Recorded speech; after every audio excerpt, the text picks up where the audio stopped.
Hello, I'm Tim Majoras, chef of the Flying Fish.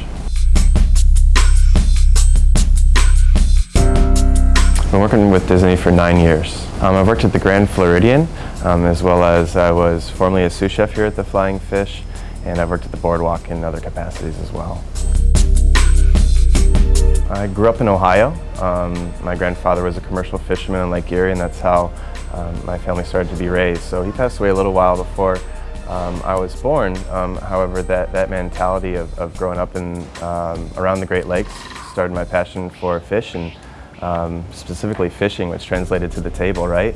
And also we had a big farming culture in both sides of my family, from my mother and my father. So bringing things right out of the garden to the table really set the tone for that. Moving forward, there's a show that I used to watch growing up. It was called Great Chefs, Great Cities. And so I'd come home every day after school, and I would spend about an hour watching back-to-back episodes. Everybody else was really watching cartoons or whatnot. But I watched Great Chefs, Great Cities, and then I would try to mimic that and cook dinner for the family. And that's how it all started. You know, I knew that me spending time in the kitchen was where I belonged in life, and never looked back. You know, the Flying Fish is all based off of the Flying Turns roller coaster. So you know, the Flying Fish was a car on that roller coaster at the Boardwalk. And that's some huge theming, right? And that runs deep. The restaurant has been completely reimagined from the inside and the decor, as well as the menu. So we've taken the Flying Fish and brought it to a contemporary American seafood restaurant, which was our hope from the beginning. We started off, the first thing that we said was, what do we want to do and what do we want to reimagine the Flying Fish to? And the first thing was sustainability.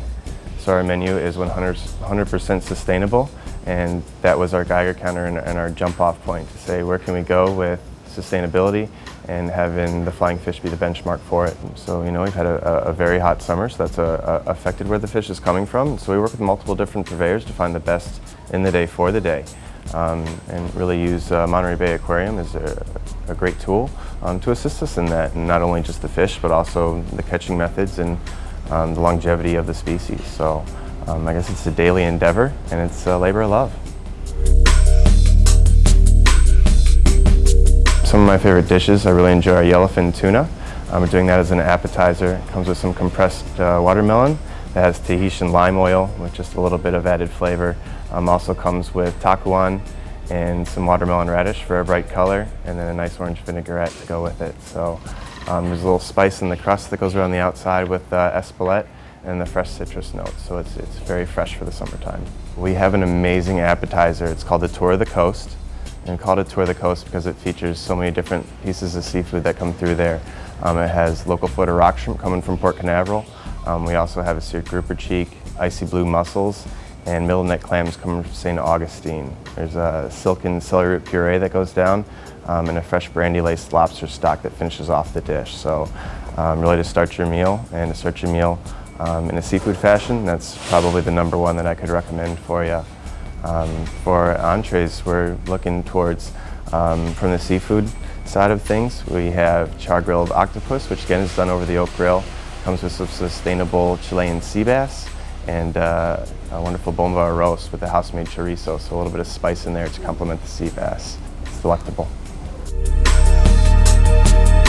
We also do have some things for people that enjoy items from the land. So we have a great pork belly dish that comes with a shirred quail egg, and we have wonderfully aged steaks that are done in our onstage kitchen over an oak-burning grill. So just because we do have that seafood forward, don't think there's not something special for everyone that steps foot in here.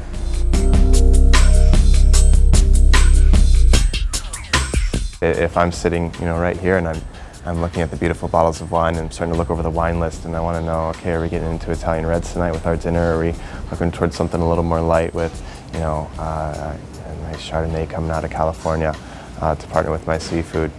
I think the structure here and having you immersed with the wine as much as the food, you know. So we have the onstage kitchen and the wine to partner with it as part of your dining experience. That's magical. We're fortunate enough at the Flying Fish to have a completely open kitchen. When I look up from cooking and all of the cast members that are with us cooking in the kitchen as well, and we see someone come by the kitchen, peer in, say that was a phenomenal meal and a wonderful experience, and that's all you need at the end of the day. Them to leave here with a smile on their face and know that they'll return and have the same experience again and again.